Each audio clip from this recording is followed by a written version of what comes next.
Hi guys, this is Daniel Alexander Cannon here on the Supernatural Show. The show that is not just for entertainment purposes only. Today we're going to take a look. See y'all guys in the chat. Hello everybody. We're going to take a look at the situation, or one of the situations with the Olympics. And some of the surrounding things, the reason why they're doing this might be obvious, but there's a little bit deeper meaning behind it. And we're going to talk about that, and I'm also going to make a little prediction, you might say, as to something that is very likely or possible that's going to happen during the Olympics. And I've also got, you guys are going to have to let me know, I just finally got both of my systems working again here, and you're going to have to let me know if, when you're looking at this image here of the chat, that is the Logic Before Authority channel chat. I can't put both of them on the screen at the same time, or at least not at the moment anyways. Y'all guys will have to let me know if you're seeing it correctly or if it's backwards, because it looks correct on my side, but I've done this before in the chat. So y'all guys look backwards, it's flip backwards. So if it's still not fixed, we'll get it taken care of. Now most of you have heard, and I haven't spoken about it yet, and most of the time when these things happen, I don't just jump right on the day of and try to look and just make a knee-jerk reaction as to what's going on with these matters, because yeah, you'll get more views and you'll get more people, really just more views. There's no real advantage other than more views of going out with a story like this immediately. Sounds like maybe the chat is working. Visionary Bit says it's good, and Karen says correct, meaning you guys can see it correctly and okay. And that chat looks good. Strange Skies 1111 says thank you very much there. There's your comment there too as well. I appreciate that. Alright, so we all know, let me show you the image I'm talking about. And I'm sure you're familiar with it. It's this. So what do we see here? Let's look at a few things. Okay. Obviously, we see a stage type setting with a, you might say, a meal prepared in front of it. And some have said that this is a depiction of some other things, which I'm going to show you a couple of other things, but we're going to talk about this image to start with. It has this female in the middle, and she has a halo on top of her head, basically, or the symbolism of a halo, which would be meaning that she's like a Christ figure, which of course she is not. She's a blasphemous image, just like everyone in this. This is like the reasons why God chose to act and destroy world previously many times is just because of this kind of arrogance. These people chose to be part of this and participate in something like this. And so they're guilty. And this is why God has chosen to destroy the world numerous times, destroy humanity, because as a whole, the human population as a whole, not complete whole of course, but as a large amount of, there's a lot of sin in this world, a lot of pride.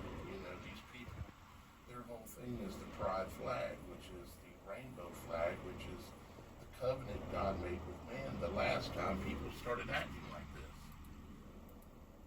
And if you don't think they meant this to be just what it looks like, what it obviously is, there's a particular character here, I'm not going to point it out, but it's a male, and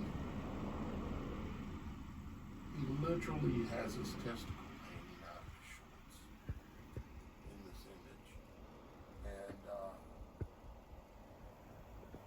it's just not good. You've got the dinner plate here with a cup turned upside down, depending on how you want to show it, but it's basically showing that this guy is the meal, and he's a Greek, what they call a Greek god, which is called Dionysus, and he is the god of wine, basically. And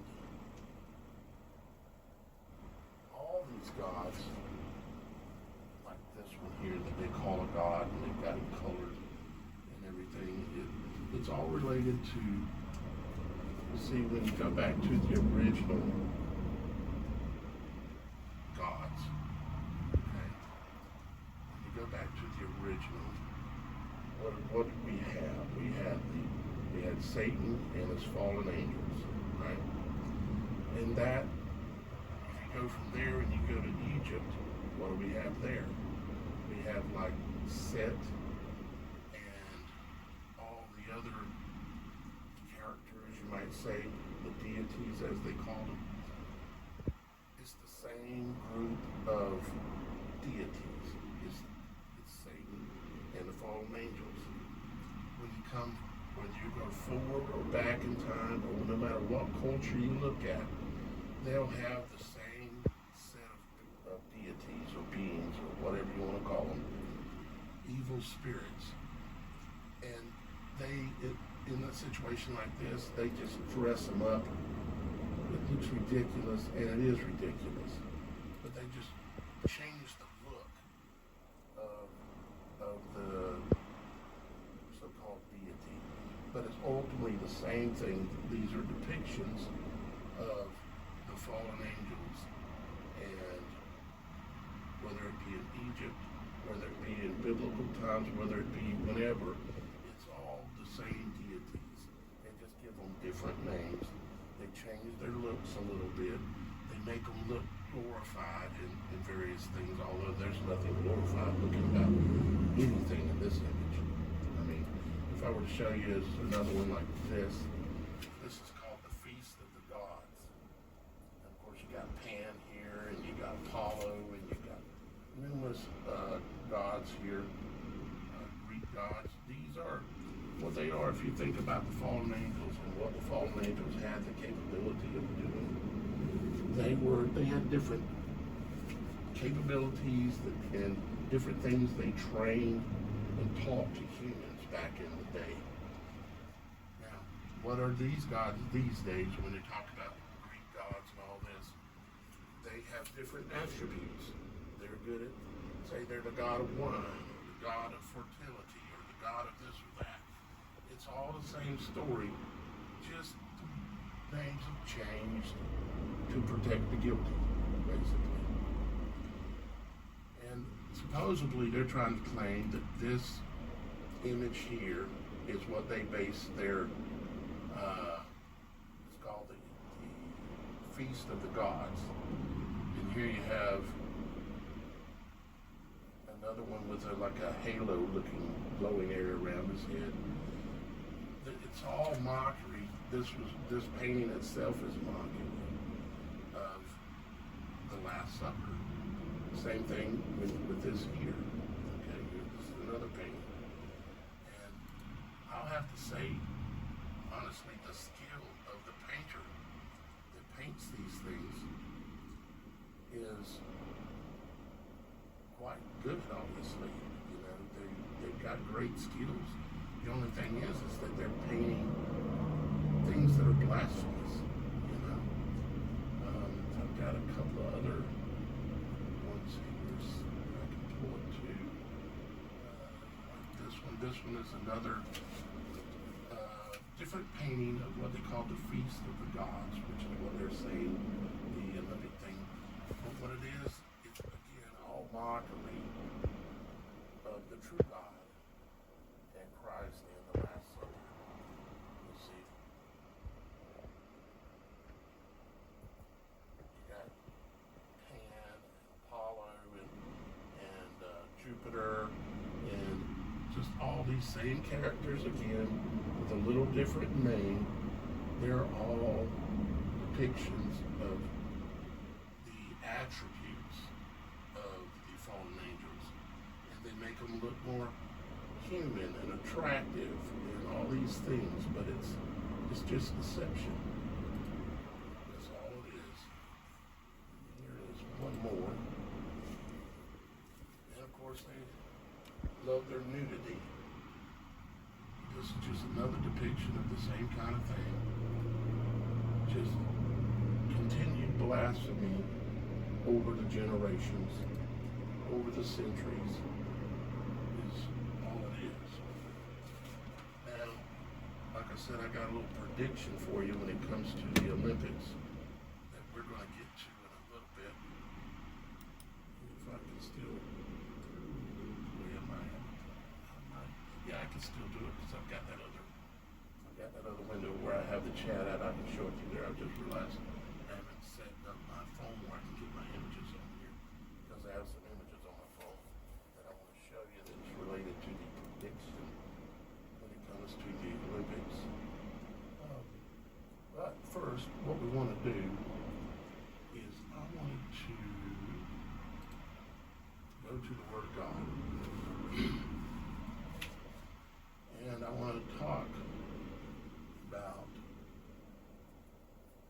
what they're doing with this imagery, particularly this one here. See how this is all about the LGBTQRSTUYZ or whatever it is, of all this so-called diversity of people and humans and stuff. Yet we all know that when it comes to humans, you have male naturally, anyways. But they want us to believe that they can believe they are whatever they want to be. They can change their things. They can dress and act like, I don't even want to say the words. And we're supposed to just accept them because it's all about love. And that is related to a lot of the teachings that Christ was making around this time in the Bible, where it talks about the Passover with the disciples or the Last Supper. And I wanted to read a few of these with you and kind of just go through a little bit of it and just talk about a few things. I'm going to start out in Mark 14:12. And it says, and the first day, make sure y'all guys can see this. Yeah. And the first day of unleavened bread, and we're going to talk about unleavened bread so that you understand. I know most of you understand, probably most of you understand, it means that this does not have, slipping on my mind on the word, does not have, what is it? The stuff you put in bread to make it rise? Yeast. Yeast. Okay. It does not have yeast in it. Thank you, Mm-hmm. darling. But I want to explain that a little more in depth. But let's read this first. And And the first day of unleavened bread, when they killed the Passover, his disciples said unto him, Where wilt thou go? Where wilt thou that we go and prepare that thou mayest eat the Passover? And of course, this is called the Last Supper. Okay? In a way, the last Passover, because what Christ did by going on the cross changed a lot of things, changed all the need for sacrifice and all these things that they still continue to do, but they're sacrificing things to Satan, is when they're like we're doing at the Olympics right now. 14:13. And he sendeth forth two of his disciples, and saith unto them, Go ye into the city, and there shall meet you a man bearing a pitcher of water. Follow him.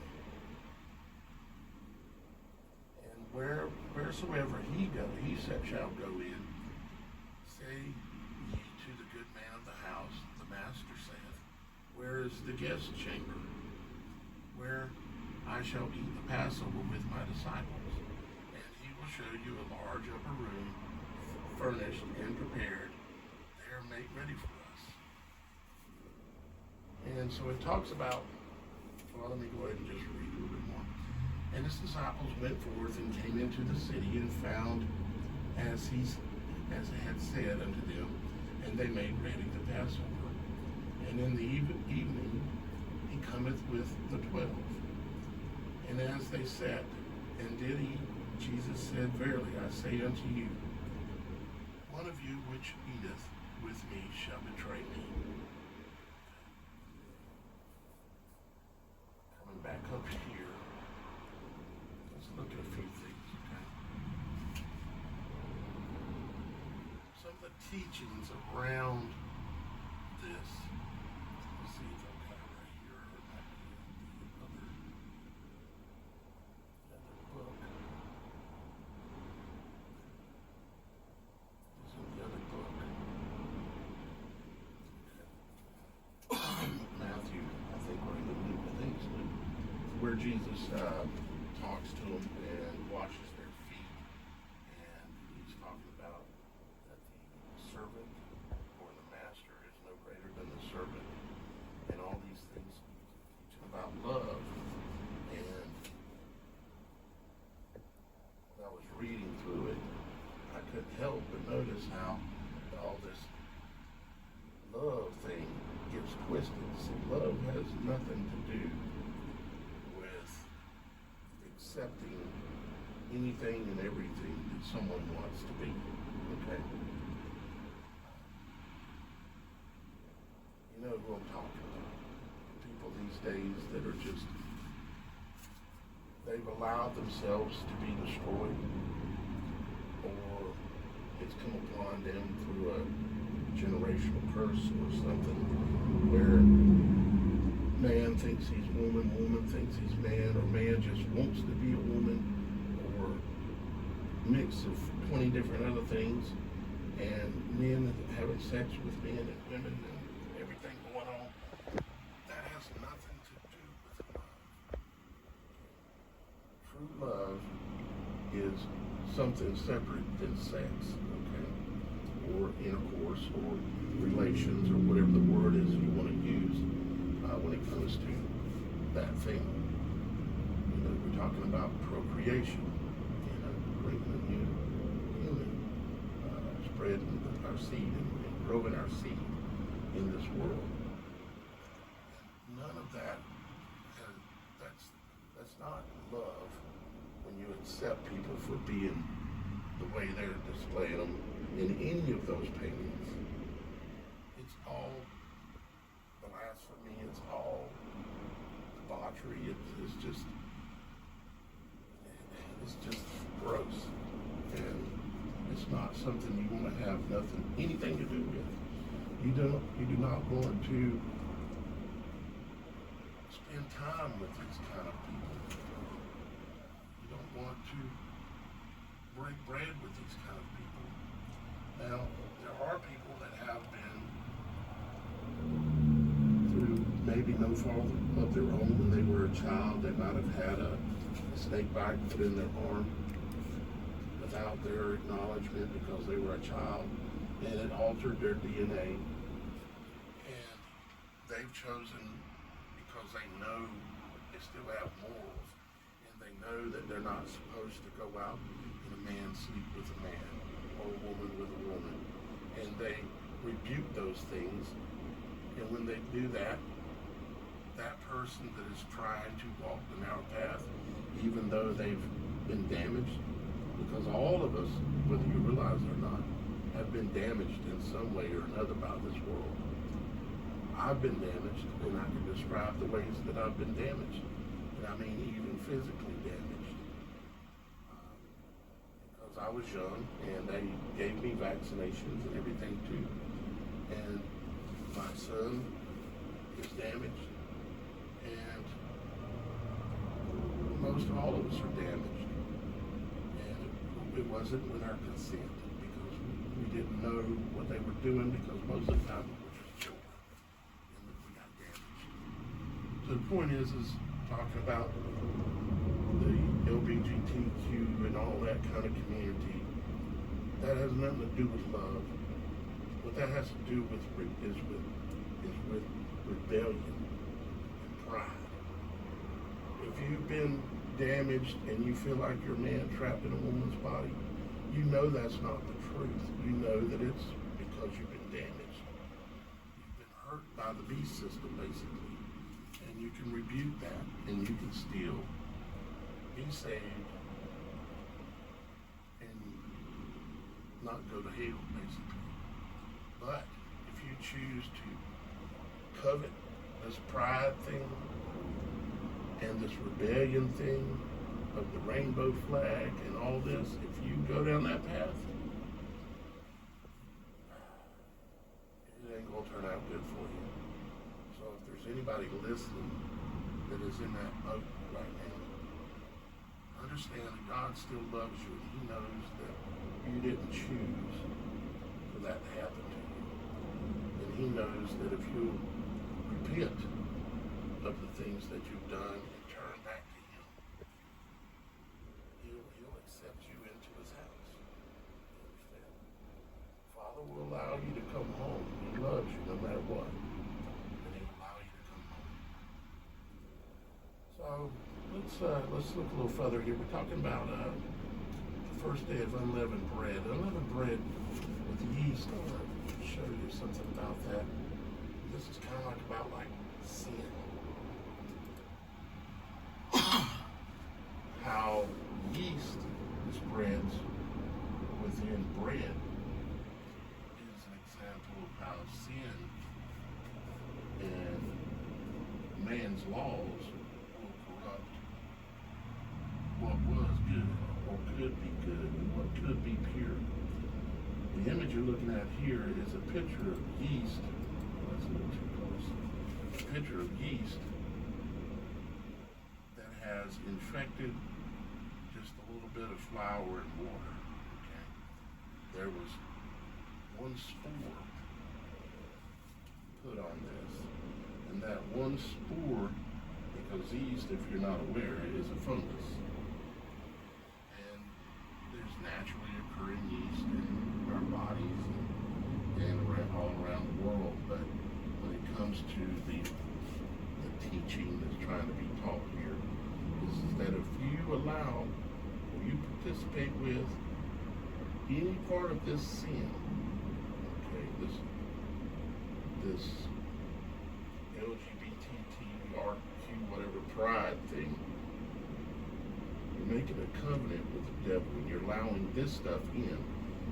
And if you allow one spore of yeast into the flour and the water, it will infect the entire loaf. It may take a little longer than if you add more yeast. Like if you wanted to make bread, you would add more than one spore. Or you could add one spore and you could wait a day, and then you would have this completely infected flour and water. What was pure, one thing, is now no longer pure. And no matter what you can do, if you allow these things in your life, it will infect you completely. And what do we have here? They're completely infected with sin. All of them. Now, the case of the children here, children are innocent until a certain age, and that's for God to decide what that is. But these other ones here, they're guilty. And I would imagine none of them will ever see this. But if they did, I would ask them and tell them